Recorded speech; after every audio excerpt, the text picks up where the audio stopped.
Mahal ko ang aso, pero siya ang sumira sa aming pamilya. Hello, ako si Mara, 28 taong gulang, taga Batangas. 5 taon na kaming kasal ni Carlo, at akala ko'y matibay ang aming pagsasama. Ngunit may isang maliit na nilalang sa bahay namin na unti-unting gumalaw sa balanse ng aming relasyon, ang aming aso, si Baldo. Hindi ko inakala na ang isang aso lang ang magiging dahilan kung bakit bigla akong mararamdaman na parang dayuhan na sa sariling tahanan. Nang unang dinala ni Carlo si Baldo sa bahay namin sa Lipa, hindi ako masyadong nagreklamo. Isang malaki at kulubot na aso na kasing laki ng maliit na kambing, mahirap intindihin kung anong lahi niya, baka maihalo pang lobo o iba pang ligaw na hayop. Para sa akin, isa lang siyang alagang hayop, pero para kay Carlo, tila siya na ang sentro ng mundo niya.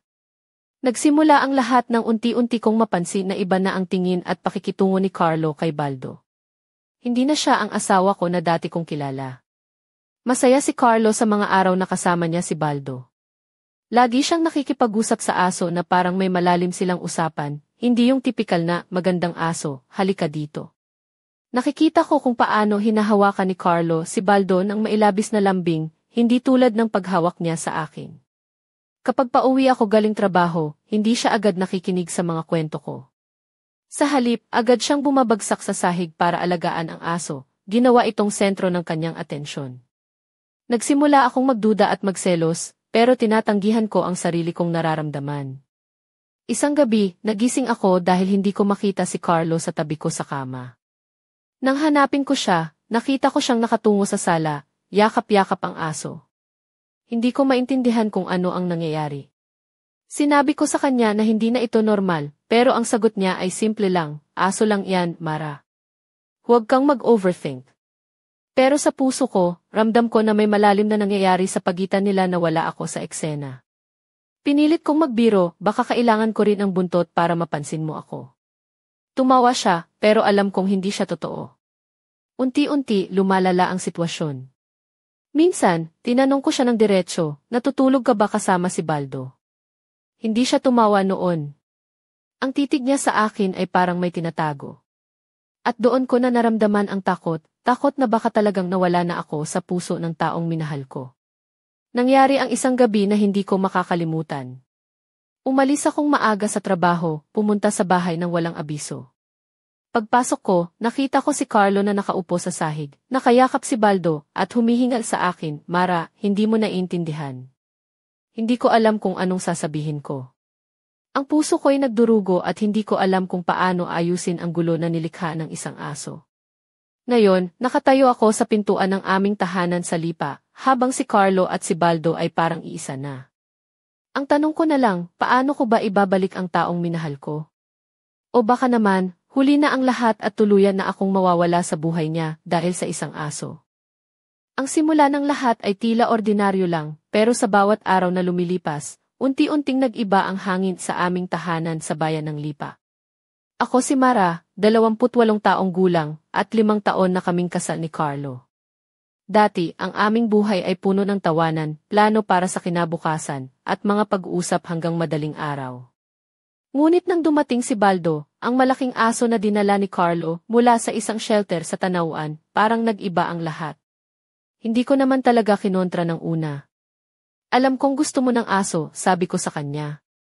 Siguro, para sa kanya, isang kaibigan si Baldo sa mga panahon na pagod siya sa trabaho o sa mga problema namin bilang mag-asawa. Ngunit ang hindi ko inaasahan ay ang lalim ng koneksyon nila na tila ba mas importante pa kay Baldo kaysa sa akin. Halos araw-araw, kapag pauwi ako mula sa trabaho sa Maynila, nakakaramdam ako ng kakaibang lungkot. Hindi na ako ang unang tinatanggap ni Carlo, kundi si Baldo na may malalambing na titig at mahabang buntot na kumakalampag sa sahig. Hindi ko sinisisi ang aso. Pero paano kung ang tao na minahal ko ay unti-unting nawawala sa akin dahil sa isa pang nilalang? Nagsimula akong mapansin na parang nauna pa si Baldo kay Carlo sa mga mahahalagang sandali. Kapag may problema kami, hindi siya muna lumalapit sa akin, kundi sa aso. Sa gabi, hindi na niya ako nilalapitan sa kama, madalas siyang matatagpuan na nakasandal sa sofa, kasama si Baldo, nagbubulong at nagbibiruan sa kanya na para bang sila lang ang nakakaintindi sa isa't isa. Isang gabi, nang muling makita ko silang magkasama sa sala, hindi ko napigilan ang sarili kong magtanong, Carlo, ano ba talaga ang nangyayari sa inyo ni Baldo? Bakit parang siya na ang mahalaga sa'yo?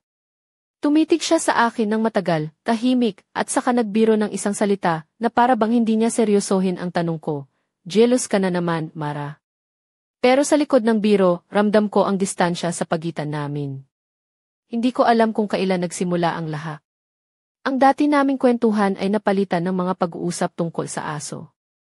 Ang mga plano para sa kinabukasan ay nawala, napalitan ng mga kwento ni Carlo, tungkol sa mga araw na kasama niya si Baldo sa park at kung paano siya nakatulong sa aso upang maging mas masunurin. Parang ang aso na ang naging dahilan para hindi na kami magkaintindihan. Sa kabila ng lahat, pilit kong inisip na ito ay pansamantala lamang. Siguro, pagdaan ng panahon, babalik din siya sa dati niyang sarili. Ngunit paano kung hindi na? Paano kung ang aso ang naging tulay sa pagitan namin ni Carlo? At ako naman ay unti-unting naiiwan sa lailayan ng aming tahanan. Patuloy akong nag-aalala, ngunit pilit na tinatanggap ang bagong realidad na unti-unti nang bumabalot sa amin. Sa mga sandaling iyon, hindi ko alam kung paano haharapin ang paglalaban sa isang nilalang na hindi ko kayang kalabanin, isang aso na puno ng init at pagmamahal mula sa taong minahal ko. At sa kabila ng lahat, naroon pa rin ang pag-asa na maibabalik ko ang pag-ibig na dati naming pinagsaluhan. Ngunit ang tanong ay, may sapat pa bang panahon para doon? Hindi ko pa rin makalimutan ang araw na iyon sa aming bahay sa Lipa, nang unti-unting lumala ang sitwasyon sa pagitan namin ni Carlo. Ako si Mara, at 5 taon na kaming mag-asawa, pero parang may pader na unti-unting itinayo sa pagitan namin, pader na gawa ng isang malaking aso na tinawag naming si Baldo. Alam kong mahal ni Carlo ang mga hayop, lalo na si Baldo. Mula pa nang dinala niya ito mula sa isang shelter sa Tanauan, kitang-kita ko na may espesyal silang koneksyon. Hindi lang basta-basta pakikipag-usap, parang mailihim silang pinagkakaintindihan. Minsan, nakikita ko silang nag-uusap at iyon ang mga sandali na unti-unting nawawala ako sa eksena.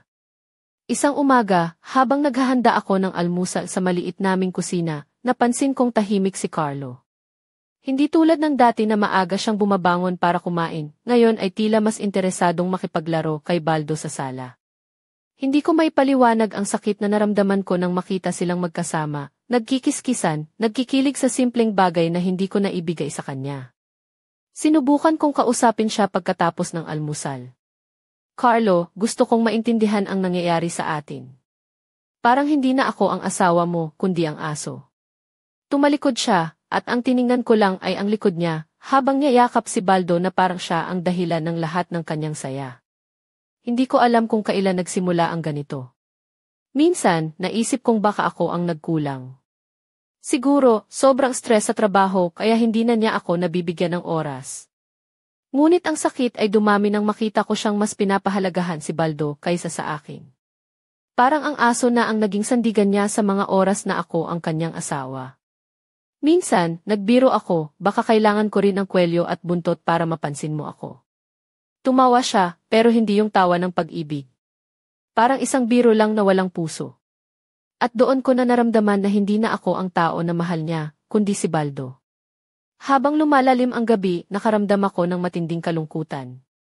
Napagtanto ko na hindi lang ito tungkol sa isang aso. Ito ay tungkol sa amin, kung paano kami unti-unting nagkahiwalay, kung paano siya humahanap ng init sa ibang nilalang, at kung paano ako naging tagamasid na lang sa sariling buhay namin. Sa mga sandaling iyon, tanong ko sa sarili ko, paano ba natin haharapin ang sitwasyong ito? Paano ko mahahanap ang sarili ko sa gitna ng pagkalito, selos at pag-aalinlangan? At higit sa lahat, paano ko maniniguro na hindi mawawala ang taong minahal ko sa piling ng isang aso? Ang mga tanong na ito ang bumabalot sa akin habang unti-unting lumalalim ang gabi sa aming tahanan sa Lipa. Hindi ko inakala na darating ang araw na magiging ganoon kalabo ang mukha ng aming relasyon dito sa aming bahay sa Barangay San Jose, Lipa City. Ako si Mara, 28 taong gulang, at 5 taon na kaming kasal ni Carlo. Ngunit sa bawat araw na lumilipas mula nang dumating si Baldo, ang aming malaking asong halo ng lahi, unti-unti akong nawawala sa mundo ng aking asawa. Nang dinala ni Carlo si Baldo sa bahay, nag-isip akong magiging dagdag kasiyahan ito sa buhay namin. Ngunit hindi ko inasahan na magiging sentro ito ng kanyang mundo. Sa umpisa, abala lang sa pagkain at paglilinis ang dagdag na responsibilidad. Pero habang tumatagal, mas napapansin ko na nagbabago ang tingin niya sa akin. Hindi na ako ang unang tinatanong kung kumusta ang araw ko, sa halip, si Baldo ang unang tinatanggap niya. Isang hapon, habang pauwi ako mula sa trabaho, nakita ko si Carlo na nakaluhod sa sahig, hawak ang ulo ni Baldo at bumubulong sa kanya ng mga salita na parang mailihim silang pinagkakaintindihan. Hindi ko mapigilang mapailing at mapainis. Pumasok ako sa bahay, ngunit tila wala akong lugar doon. Ang dating bahay namin na puno ng tawa at kwentuhan ay naging lugar na lang kung saan si Carlo at si Baldo ang bida. Tinangka kong magbiro, baka kailangan ko rin ng aso para pansinin mo ako. Umiti siya, pero alam kong hindi siya natutuwa. Unti-unti, ang mga biro ko ay naging matalim, dala ng lungkot at selos. Nagsimula akong tanungin kung natutulog ba silang magkasama, kung mas binibigyan ba niya ng panahon si Baldo kaysa sa akin. Hindi na siya tumawa sa mga tanong ko, sa halip nagkaroon siya ng malamig na tingin. Isang gabi, nagising ako nang makita siyang nakahiga sa sala, niyayakap si Baldo. Pinilit kong lapitan siya, ngunit parang may pader na pumapaligid sa kanila. Sinabi ko, Carlo, hindi na ito tama. Tumingin siya sa akin, at ang mata niya ay puno ng kalungkutan at pasensya. Mara, hindi mo naiintindihan ang sabi niya. Ngunit wala akong maintindihan. Ang tanging nararamdaman ko ay ang pangulila sa asawa kong unti-unting nawawala. Nangyari ang isang gabi na hindi ko malilimutan. Umalis ako ng maaga sa trabaho at bumalik ng hindi inaasahan. Pagpasok ko, nakita ko si Carlo na nakaupo sa sahig, yakap-yakap si Baldo, at sa kanyang mga mata ay may kakaibang ningning ng pagmamahal na dati ay para sa akin. Mara, hindi mo ako dapat sisihin, ang sabi niya. Ngunit ang puso ko ay sugatan at hindi ko na alam kung paano pa kami babalik sa dati. Ngayon, nakatayo ako sa pintuan ng bahay namin, ang puso ko ay parang nagdurugo. Nais kong bumalik sa dati, ngunit natatakot akong baka huli na ang lahat. Paano ko ba mababawi ang pag-ibig ng taong minahal ko? O baka naman, sa kabila ng lahat, nawala na siya sa akin dahil sa isang aso na tinawag naming si Baldo. Hindi ko inaasahan na ang simpleng desisyon na mag-alaga ng aso ay magiging simula ng malalim na unos sa buhay namin ni Carlo. Ako si Mara, 28 taong gulang, at 5 taon na kaming kasal. Sa aming maliit na bahay sa Barangay San Jose, Lipa, naisip namin na magandang ideya ang mag-ampon ng aso para magkaroon ng kasiyahan sa bahay. Pero hindi ko alam na si Baldo, ang malaking asong dinala ni Carlo mula sa isang shelter sa Tanauan, ay magiging dahilan ng unti-unting pagkakahiwalay namin. Sa umpisa, abala lang ako sa pag-aalaga sa kanya, paglalakad tuwing umaga, paglilinis ng buhok na kalat sa sofa, at pagbili ng mas maraming pagkain. Ngunit habang tumatagal, napansin ko na unti-unting nagbabago si Carlo. Hindi na siya yung asawa na dati kong kilala. Palagi na siyang nakikipag-usap kay Baldo na parang kausap niya ang isang tao. Nakikita ko kung paano niya hinahawakan ang aso, dahan-dahan, puno ng lambing. Parang ang aso na ang naging kasama niya sa bawat problema at saya. Isang gabi, habang nagpapahinga ako sa kwarto, narinig ko si Carlo sa sala, bumubulong kay Baldo, ikaw lang ang naunawaan ako, Baldo. Hindi ko mapigilang mapaluha. Parang sinasabi niya na mas mahalaga ang aso kaysa ako. Nang pumunta ako sa sala, nakita ko silang magkasama, nakayakap si Carlo sa aso, at tahimik na tinitigan niya ito ng matagal. Hindi siya tumingin sa akin kahit papaano. Sinubukan kong magbiro para mapagaan ang loob, baka kailangan ko rin ang buntot para mapansin mo. Ngumiti siya, pero ang ngiti niya ay malungkot. Hindi iyon yung ngiti na dati niya akong pinapakita. Unti-unti, ang mga biro ko ay naging tanong, nakikinig ka ba talaga sa akin o kay Baldo lang? Hindi siya sumagot, ngunit ang kanyang katahimikan ay masakit. Isang araw, nagising ako nang makita ko si Carlo sa sala, kasama si Baldo, nakasandal sa aso habang naghihintay ako ng kanyang pagbalik mula sa trabaho. Hindi siya napansin na pumasok ako. Hindi ko alam kung paano ko haharapin ang sakit na iyon. Naisip ko, paano kung hindi na ako mahal ng asawa ko? Paano kung ang pagmamahal niya ay para na lamang kay Baldo? Sa mga sandaling iyon, nalaman ko na ang problema ay hindi si Baldo. Siya ay simbolo lamang ng distansya na unti-unting lumalaki sa amin ni Carlo. Ang tunay na laban ay nasa pagitan namin, sa pagitan ng dalawang puso na kailangang mag-usap, mag-unawa at magpatawad. Ngunit paano kung wala ng pag-asa? Paano kung natapos na ang aming kwento dahil sa isang aso na hindi ko kayang tapatan? Ako si Mara, at ito ang simula ng pinakamasakit na yugto ng aking buhay. Hindi ko akalain na darating ang araw na ganito na lang kalabo ang relasyon namin ni Carlo. Ako si Mara, 28 taong gulang, at 5 taon na kaming kasal. Sa bahay namin sa Barangay San Jose, Lipa, unti-unting nabago ang mundo ko nang dumating si Baldo, ang malaking aso na parang naging sentro ng buhay ni Carlo. Isang gabi, matapos ang isang mahabang araw sa opisina, umuwi ako na pagod at sabik na makasama si Carlo. Pero ang sumalubong sa akin ay tahimik na sala, at siya ay nakaluhod sa sahig, yakap-yakap si Baldo. Wala siyang ngiti sa mukha, at para bang mas naintindihan niya ang aso kaysa sa akin. Ramdam ko ang lamig na pumalibot sa amin. Hindi na kami magkatabi sa kama, hindi na niya ako tinatanong kung kumusta ang araw ko, at dati naming mga pangarap ay tila unti-unting napapalitan ng mga usapan tungkol kay Baldo. Sinubukan kong magbiro noon, baka kailangan ko rin ang buntot para pansinin mo ako.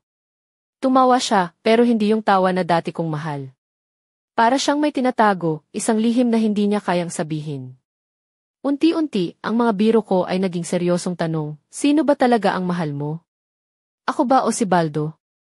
Ngunit hindi niya sinagot, ni hindi niya ako tinitingnan ng diretsyo. Nang makita ko siya na mas pinipili ang oras kay Baldo kaysa sa akin, naging masakit ang puso ko. Naisip ko, bakit parang ako lang ang nag-iisa sa bahay na ito? Bakit ang aso ang lagi niyang kasama sa gabi? Minsan, tinangka kong palayasin si Baldo mula sa kwarto, pero tumingin siya sa akin gamit ang mga matang may malalim na kahulugan, tila ba sinasabi, hindi mo ako kailangang katakutan. Nang gabing iyon, naisip ko, paano kung kaya niyang saktan ako? Isang araw, naglakas loob akong tanungin siya ng diretsyo, Carlo, naiintindihan mo ba na mas binibigyan mo ng halaga si Baldo kaysa sa akin? Tumingin siya sa akin na parang baliw, bakit mo ako sinisiraan sa aso? Nakakatawa ka. Hindi ko napigilan ang luha. Alam kong hindi ito biro para sa akin. Alam kong seryoso ang nararamdaman ko, pero paano ko ipaliwanag iyon nang hindi ako magmumukhang baliw? Isang gabi, umuwi ako ng mas maaga at nakita ko silang magkasama sa sala. Si Carlo, nakaupo sa sahig, yakap-yakap si Baldo, at sa mga mata niya ay may kakaibang ningning ng pagmamahal. Mara, hindi mo naiintindihan, ang sabi niya, ngunit para sa akin, ito na ang simula ng wakas. Naisip ko, may dalawang posibilidad lang, palayasin ko si Baldo, o mawala si Carlo sa buhay ko. Ngunit ang tanong ko ay, nawala na ba siya sa akin noon pa man? Nakatayo ako sa pintuan ng aming tahanan, puso ko ay nagdurugo, at ang mga tanong ay bumabagabag sa isip ko. Paano ba babawiin ang pagmamahal ng taong unti-unting lumalayo? O baka naman, huli na ang lahat, at tuluyan na akong mawawala sa puso niya dahil sa isang aso. Ang kwento namin ay hindi lang tungkol sa isang aso, kundi tungkol sa dalawang puso na unti-unting naglalayo sa isa't isa, at ako, si Mara, ay nagtataka kung paano ko ito aayusin bago tuluyang mawala. Akala ko'y tapos na ang lahat nang umuwi ako ng maaga isang gabi sa aming bahay sa Barangay San Jose, Lipa. Ako si Mara, 28 taong gulang, at 5 taon na kaming kasal ni Carlo. Ngunit ang nakita kong eksena ay hindi ko inasahan, isang tagpong magpapabago sa lahat ng akala ko tungkol sa asawa ko at sa aso naming si Baldo. Pagpasok ko, bigla akong natigilan. Nasa sala si Carlo, nakasandal sa pader, hawak ang ulo ni Baldo na parang anak niya. Nakatingin siya sa aso ng may kakaibang lambing, at hindi siya napansin na pumasok na ako. Nang mapansing nakatitig ako sa kanila, bumangon siya ng mabilis, halos matumba sa gulat. Mara! Hindi mo dapat nakita to, ang sabi niya, may halong kaba at pag-aalinlangan. Hindi ko maintindihan kung bakit ganoon ang reaksyon niya. Ano ba to, Carlo? Ano ba talaga ang nangyayari dito? Tanong ko nang maihalong galit at lungkot. Tumingin siya sa akin na parang may tinatago, at sa mga mata niya ay may kakaibang liwanag na hindi ko maintindihan. Hindi mo pa rin ako naiintindihan, sagot niya, at biglang yumuko para halikan si Baldo sa noo. Hindi lang iyon ang nakakagulat. Nang sumunod na araw, napansin ko na habang nag-uusap kami, may mga sandaling si Carlo ay tila nag-aalangan na sumagot o nagkukubli ng mga bagay. Isang gabi, nakita ko siyang naglalakad palabas ng bahay, dala ang leash ni Baldo, ngunit hindi siya nagpunta sa park o sa kalsada. Pumunta siya sa isang maliit na bahay sa gilid ng aming compound, isang lugar na hindi ko dati napapansin. Doon ko narinig ang boses ni Carlo, mahina at puno ng emosyon habang nakikipag-usap kay Baldo. Ikaw lang ang naiintindihan ako, Baldo. Si Mara, hindi na. Parang isang lihim na hindi niya kayang sabihin sa akin, ngunit sa aso ay buong puso niyang inilalantad. Hindi ko alam kung paano ko haharapin ang katotohanan ito. Ang isang bahagi ni Carlo ay mas pinipili ang presensya ni Baldo kaysa sa akin. Parang may isang mundo na hindi ko napasok, isang lihim na relasyon na hindi ko maintindihan. Sa isip ko, nagtataka ako kung ano ang tunay na nangyayari sa pagitan nila at kung paano ako nagiging tagamasidlang sa isang kwento na dati ay sa amin. Ngunit ang pinakamalaking gulat ay dumating nang malaman ko na si Carlo ay tila may mga usapang hindi na niya ibinabahagi sa akin, mga lihim na pinapakinggan ni Baldo, mga pangarap at takot na hindi niya na ipapahayag sa akin. Sa puntong iyon, naisip ko na ang aso ay hindi lang basta alaga, siya ang naging tinig at kaagapay ni Carlo sa mga sandaling nawalan siya ng lakas loob na magsalita sa akin. Hindi ko alam kung saan ako lulugar sa kwentong ito. Paano kung si Baldo na ang tanging nagbibigay ng init at pagkalinga kay Carlo? Ano na ang lugar ko sa buhay niya? Ang mga tanong na ito ay bumalot sa akin, at ang sagot ay tila isang misteryo na kailangang lutasin, isa na posibleng magbago ng lahat ng alam ko tungkol sa aming pagsasama. Hindi ko inasahan ang susunod na mangyayari nang masundan ko si Carlo ng isang gabi dito sa aming bahay sa Barangay San Jose, Lipa. Ako si Mara, 28 taong gulang, at 5 taon na kaming mag-asawa. Ngunit ang nakita ko ay isang eksena na parang eksena sa pelikula, isang bahagi ng kwento na hindi ko kailanman inakala. Paglabas niya ng bahay, dala ang leash ni Baldo, hindi siya nagpunta sa karaniwang park na malapit sa amin. Sa halip, dahan-dahan siyang naglakad patungo sa isang maliit na kubo sa likod ng aming compound, isang lugar na matagal ko nang napapansin, ngunit hindi ko pinansin. Doon, sa gitna ng dilim, nakita ko siyang nakaupo sa isang silya, yakap-yakap si Baldo, at tila may mahahalagang usapan silang dalawa. Narinig ko ang boses niya, mahina at puno ng damdamin, Baldo, ikaw lang ang naiintindihan ako. Si Mara, unti-unti nang nawawala sa puso ko. Hindi ko matanggap ang mga salitang iyon. Parang sinasabi niya na mas mahalaga ang aso kaysa sa akin, ang asawa niya. Sa kabila ng lahat ng pagsisikap ko, tila naglalaho na ako sa mundo niya. Habang naririnig ko ang mga bulong nila, napagtanto ko na hindi lang ito basta pagmamahal sa alagang aso. May mas malalim na koneksyon, isang lihim na relasyon na hindi ko talaga maintindihan.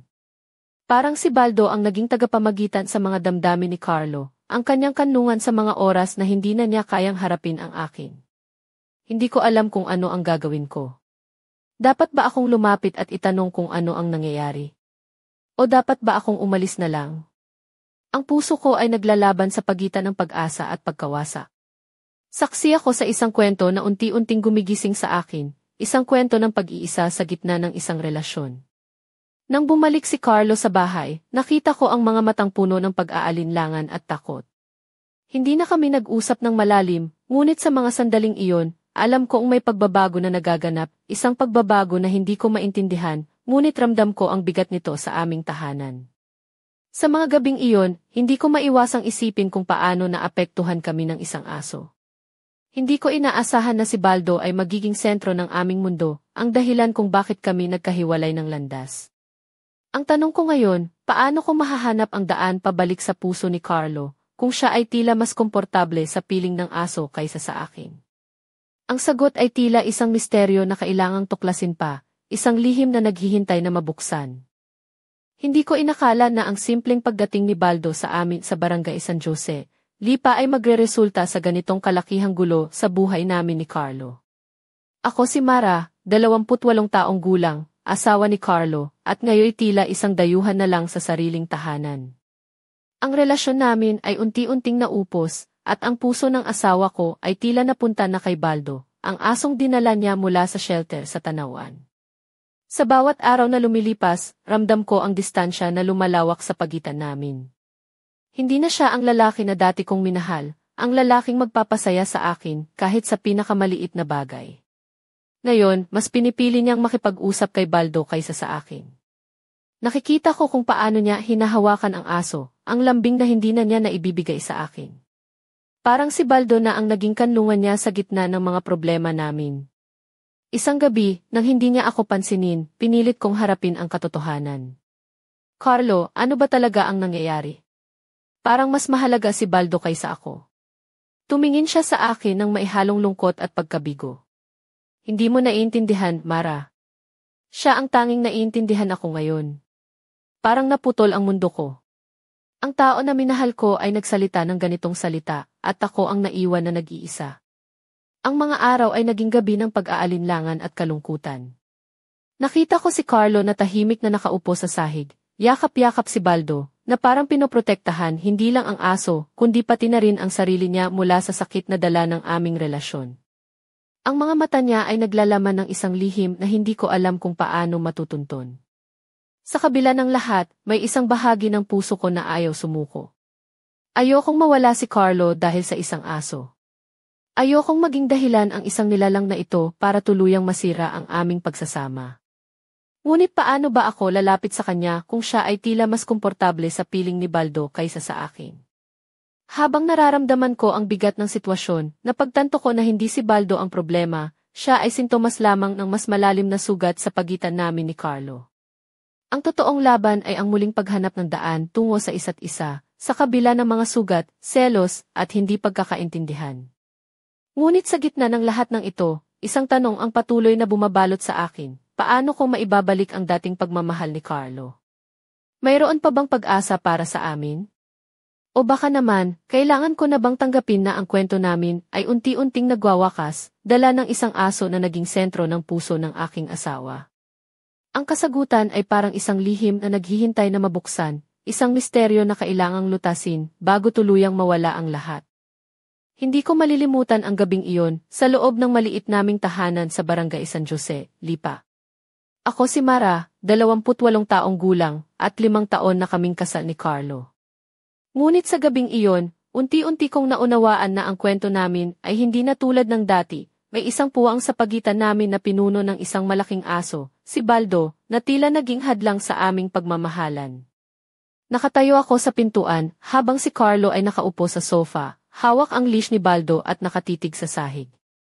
Ang dating lalaking puno ng sigla at pagmamahal ay napalitan ng isang taong tila ba nagtatago sa likod ng kanyang aso. Sinubukan kong kausapin siya ng tapat, Carlo, kailangan nating pag-usapan ito.